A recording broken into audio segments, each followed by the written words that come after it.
Everyone. We've now moved to item 5 on the council agenda for today, and we have the update by the COVID-19 Incident Management Team Lead, who is Mary Richardson. Mary, I'd like to hand over to you, please.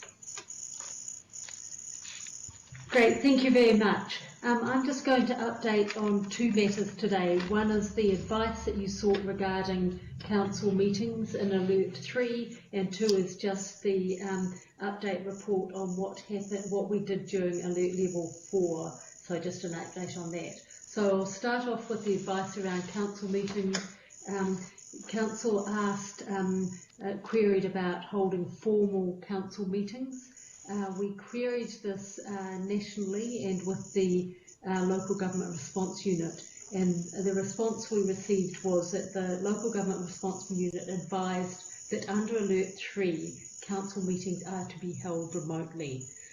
So that's their advice. Also noted that the CDHB have advised that the Canterbury District Health Board meetings will continue to be virtual until at least Alert Level 2. So I know the difficulties we are experiencing often with remote meetings, but at the moment the advice coming nationally and regionally is to stay with remote meetings until Alert Level 2. So that's that advice. And I'll just go on to the advice around the update on the response. You will see in the Big Tin Can, and you had an earlier briefing on this, is just a report that actually summarises what the council did over that alert period, Alert Level 4, and what we're continuing to do. The key issues, I won't go through that today just for reasonableness of time, but just highlighting that council, both at an operational and governance level, have been focused on providing services to support local residents, local businesses, to help the city to continue to function, to lessen the impact on economic hardship that people are facing, and actually actively support and prepare for recovery. So that's been the focus, both at an operational and governance level. The report attached highlights what we've done and are doing across 8 key theme areas.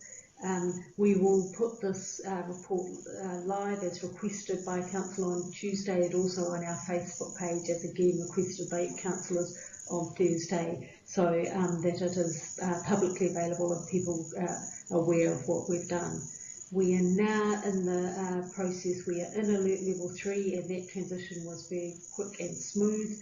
We've stood up a number of our sites and a number of our maintenance work, and we are now preparing for Alert Level 2. So we are preparing to open all our facilities in Alert Level 2 and actually working to ensure that we meet all those health and safety requirements. So we will be able to report back on the details of that next week, but those plans are well underway. So if we change to Alert Level quickly, we would be able to move and transition into opening those facilities quite quickly. So I will leave it there just for this because of the time factor.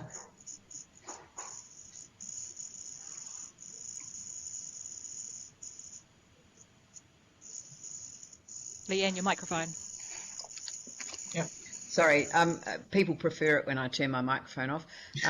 So I just had a quick question, and that was, and thank you very much for your report. It's great, and there'll be some more reporting next week. And I think you're putting something out to the councillors so they can share it on their social media, and it'll be on the council's social media as well, so that we can give people an up-to-date view of what we have done and what we plan to do as we go from Level 3 and hopefully soon thereafter to Level 2. So I really appreciate that.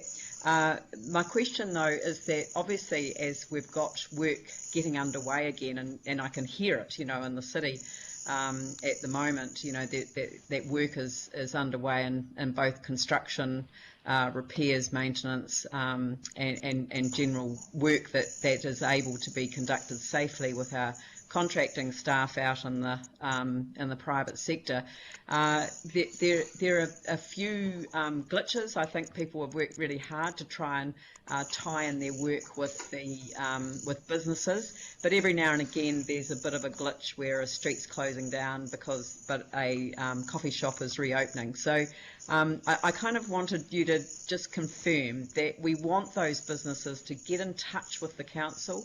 I'm always saying CC your councillor, because every one of them is waiting to get their teeth into supporting their own residents and businesses. And there's always a workaround. There's always a way. So making sure that people know that we want people to let us know if there's a glitch anywhere in the system. Yes, yeah, absolutely. And we do have our 24-hour call centre, so people can ring and contact us anytime. We are really, everything we're doing is trying to support those local businesses to get back and start the businesses again and keep people in jobs. So we will be able to, as you said, work around things. We will have more people out visiting as well, with appropriate equipment and appropriate PPP information, but we will be out and about as well. So stop and talk to a council officer if they've got problems, or else call in or email us in, and we can actually find solutions as best we can. Thank you. Yanni has a question. Yeah, thanks. Following on from Tuesday's briefing, my understanding of the process was we were to submit questions by the end of business yesterday, and then there'll be an update provided in response. Is that the process? Yes.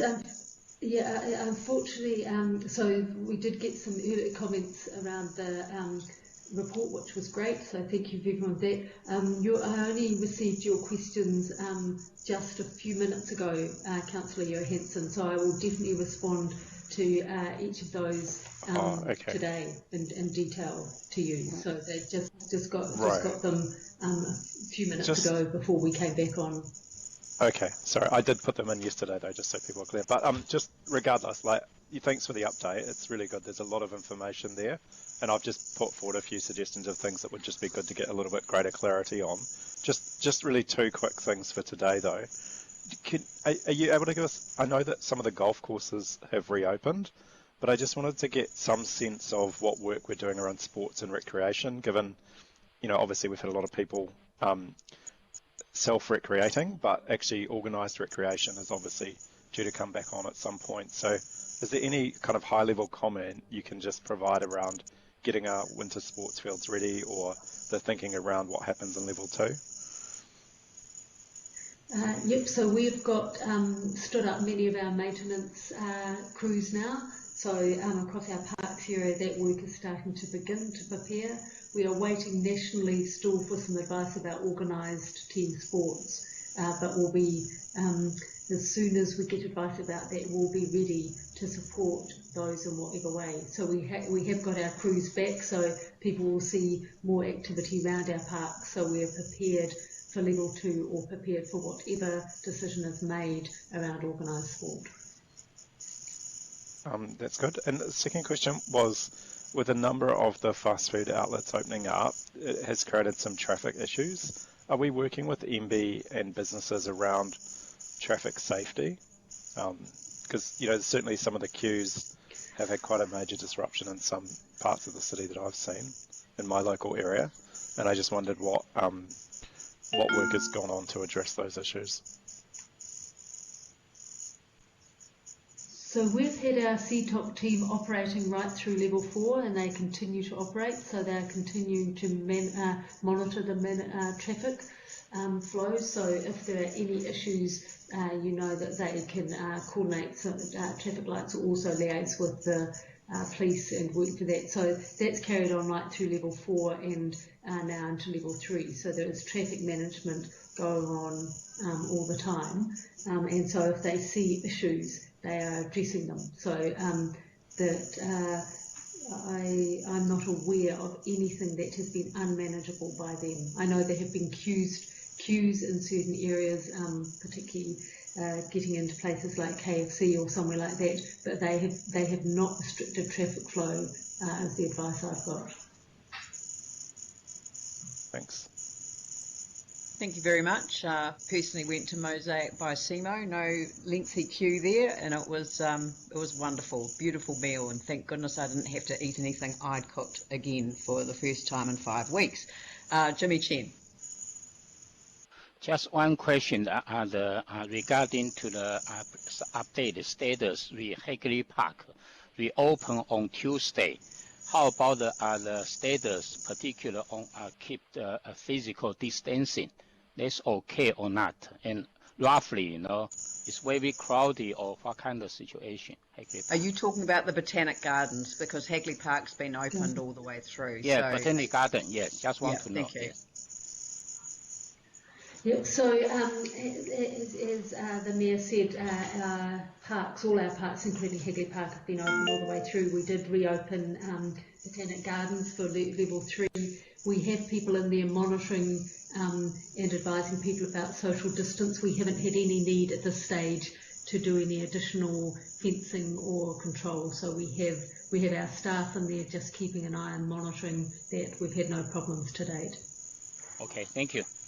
Could you can I just flick in there about the car parking? Because I think there's been a couple of areas where people have said, how come the council hasn't got their car parking open? But I'm assuming that that's about our inability to monitor car parking and the attraction of people to go travelling much further than they should be travelling under the tree. Is that right?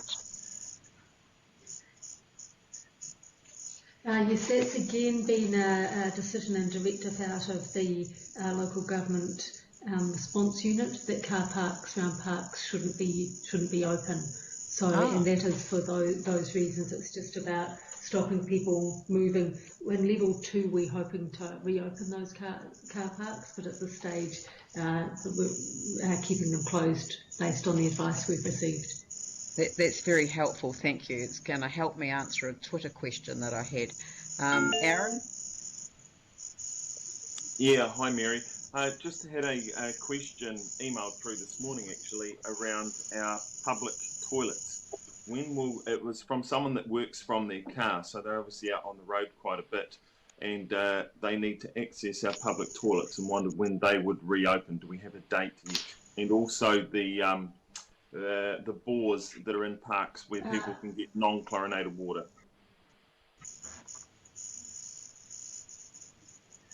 So I didn't catch the last bit of the question, but I can answer the bit about public toilets. We are hoping to be able to open those in alert level 2. So again, that's been a national decision. We are in the midst of getting all our toilets ready and prepared, cleaned, making sure they've got the right hand washing facilities in them ready to open. We do have some open which have been open for people who are bus drivers, truckies or what have you who are travelling. If your person's a traveller, please email me or send me the email and I can let them know which toilets are open for people such as that need, bus drivers, etc., truck drivers who need toilet stops. So if you email them, I can let them know which ones are open. But we do intend to open the rest in alert level 2. The second question that Aaron had was in relation to the wells for unchlorinated water. As I understand it, we're not reopening those until we can manage the social distancing, because if large number of people turn up to get the unchlorinated water as they have been in the past, then it's not possible to manage social distancing. Is that right? Yes, and I was involved in some correspondence about that. Can I come back to you and we'll put it up on our website, the exact timing around when we're expecting that to be? That would be very helpful. Aaron, did you have another question? No, that's it. Thank you. Thank you. That seems to be all the questions. So would someone like to move that the report be received? I'm happy to move. Moved by Sarah Templeton, seconded by Jimmy Chen. I'll put that motion. All those in favour say aye. Those opposed say no. Aye. That is carried. Thank you. And thank you very much, Mary. That's much appreciated.